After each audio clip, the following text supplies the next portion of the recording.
তো বন্ধুরা আজকে এসেছিলাম এলজির মাইক্রোওভেন দেখতে।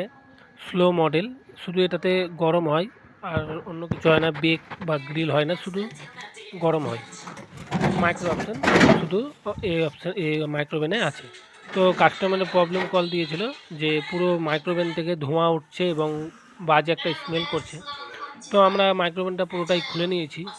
খোলার পর আমরা চেক করলাম যে ধোঁয়া ওঠার কারণ বা বাজে স্মেলটার কারণ কী, আর গরমও হচ্ছিল না। তো ট্রান্সফরমারটা আমরা দেখি যে পুরো পুড়ে গেছে, যে কারণেই ট্রান্সফরমারটা পুড়ে গন্ধ ছড়াচ্ছিল এবং ধোঁয়ার মতো উঠছিল। তো আমরা ট্রান্সফরমারটা খুলে তার কানেকশান খুলে দেওয়ার পর মেশিনটাকে চলিয়ে দেখি যে পিসিবি কন্ট্রোলার পিসিবি যেটা আছে ওটা ঠিক আছে কিনা। তো আমরা দেখলাম যে হ্যাঁ, পিসিবি লাইন ছাড়ছে, হ্যাঁ পিসিবি ওকে আছে। অতএব ট্রান্সফরমারটা যেটা আছে ওটা চেঞ্জ করে দিলেই আমাদের মেশিনটা রেডি হয়ে যাবে।